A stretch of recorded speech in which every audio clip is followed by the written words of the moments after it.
प्यारे दोस्तों, अस्सलाम वालेकुम। आप देख रहे हैं इरफानी वर्ल्ड यूट्यूब चैनल और मैं हूं मोहम्मद इरफान झारखंड। दोस्तों, आज इस वीडियो में हम बात करने वाले हैं एक ऐसे लानती शख्स के बारे में जिसके जिसके ऊपर आज दुनिया जमाना लानत भेज रही है।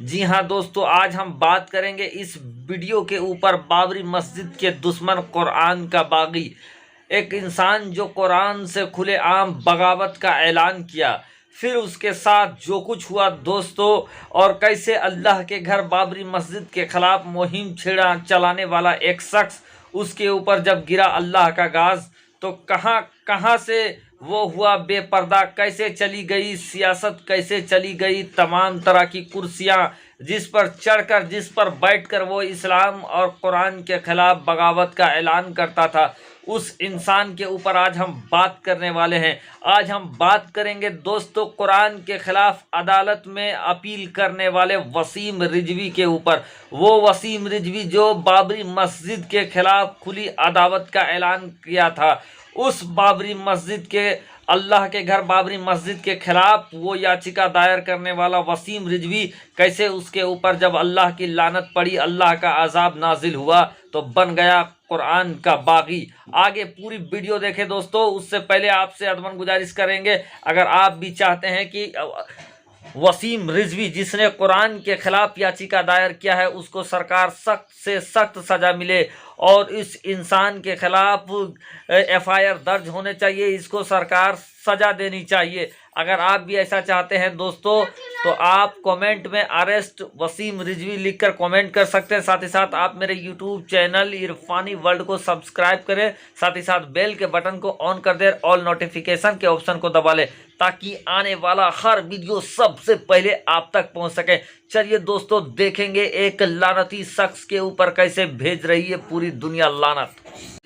प्यारे दोस्तों, आप सबको मालूम है कि वसीम रिजवी जो कि सिया वक्फ बोर्ड का पूर्व चेयरमैन, दोस्तों जब बाबरी मस्जिद को शहीद किया गया और शहीद करने के बाद एक लंबे वक्त तक दोस्तों कोर्ट में, भारत के कोर्टों में इसका सुनवाई चला, और जब अंतिम सुनवाई सुप्रीम कोर्ट पहुंचा, तो दोस्तों जिस अल्लाह के घर के लिए देश दुनिया में दुआएं हो रहे थे, उसी बाबरी मस्जिद के खिलाफ वसीम रिजवी ने मोर्चा खोला और वसीम रिजवी ने अपने जानिब से भी याचिका दायर किया था, और उसने बाबरी मस्जिद की ज़मीन को हिंदू भाइयों को देने के लिए अपील किया कोर्ट से।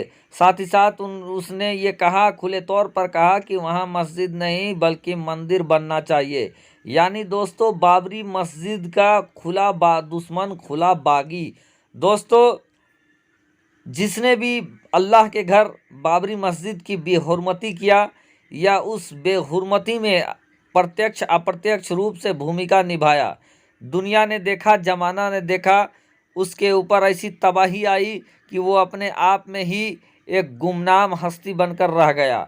दोस्तों बड़े बड़े राजनीतिक दल के नेता जो उस समय बाबरी मस्जिद के विध्वंस में जुटे थे, आज उनका नाम लेवा उनकी पार्टियों में नहीं है। वसीम रिजवी भी बाबरी मस्जिद के खिलाफ बगावत किए हुए था। वसीम रिजवी ने भी बाबरी मस्जिद के खिलाफ अपनी आवाज़ को बुलंद किया था, और दोस्तों उसके ऊपर अल्लाह का अज़ाब जब गिरा, तो सबसे पहले उसकी मति भ्रष्ट हो गई, उसकी मति भ्रष्ट हो गई दोस्तों। और जिनके लिए वो काम किया करता है दोस्तों, वो बाबरी मस्जिद का दुश्मन जो दूसरे लोगों के लिए काम किया करता है, मुसलमान और इस्लाम के ख़िलाफ़ बातें किया करता है, वो वसीम रिजवी दोस्तों अचानक से पहुंच जाता है सुप्रीम कोर्ट, और कुरान मुक़द्दस, वो कुरान मुक़द्दस जो पूरी दुनिया के लोगों की रहबरी के लिए उतरा है, कलामुल्लाह, अल्लाह का कलाम, अल्लाह की किताब कुरान मुक़द्दस को उसने चैलेंज कर डाला सुप्रीम कोर्ट के अंदर। सुप्रीम कोर्ट में पीआईएल दाखिल किया दोस्तों, और उसने ये कहा कि कुरान मुक़द्दस के 26 ऐसे आयत हैं जिन आयतों को कुरान से निकाल देना चाहिए। ये शांति व्यवस्था को तोड़ती है, ये भाईचारे को तोड़ती है। दोस्तों उसने पीआईएल दाखिल किया और उसके बाद कुरान से खुली बगावत का ऐलान कर डाला एक तरीके से। दोस्तों जब से कुरान के खिलाफ उसने बगावत किया, देश दुनिया भर में इसके खिलाफ मुहिम चालू हो गए।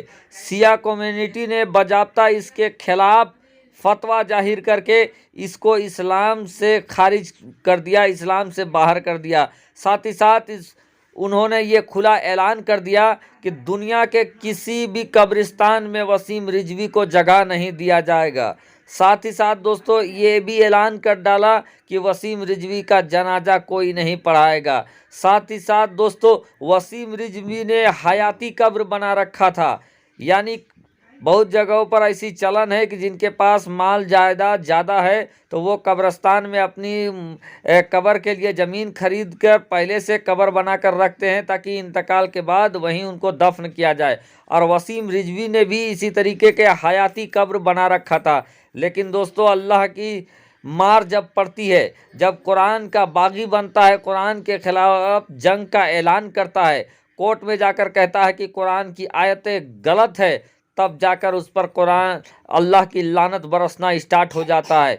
दुनिया जमाना में रुसवा होता है और जो कब्र उसने बना कर रखी थी अपनी हयाती कब्र, लोग जाते हैं उस कब्रस्तान में जहां पर उसका कब्र मौजूद था और उसके कब्र को चकनाचूर कर देते हैं, मटिया मेट कर देते हैं, हटा देते हैं दोस्तों।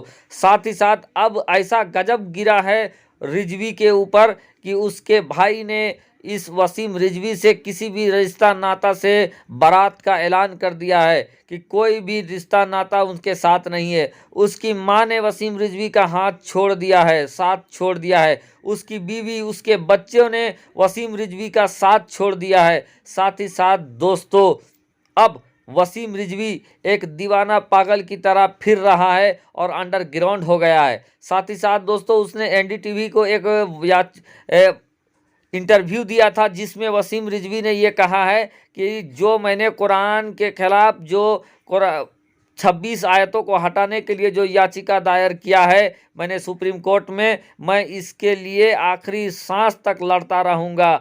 साथ ही साथ अगर मुझे ये लगेगा कि मैं केस हारने वाला हूँ तो मैं सुसाइड कर लूँगा, और जब मैं सुसाइड कर लूँगा तो मुझे विश्वास है कि कोई आए या ना आए, मेरे 4 ऐसे दोस्त हैं वो मुझे ज़रूर कंधा देंगे। तो दोस्तों अल्लाह की लानत पड़ गई है कुरान के खिलाफ अदावत करने वाले वसीम रिजवी के ऊपर, और पूरे दुनिया भर में अब वसीम रिजवी के खिलाफ अरेस्ट की मांग किया जा रहा है और जगह जगह पर FIR दर्ज हो रहे हैं वसीम रिजवी के ऊपर।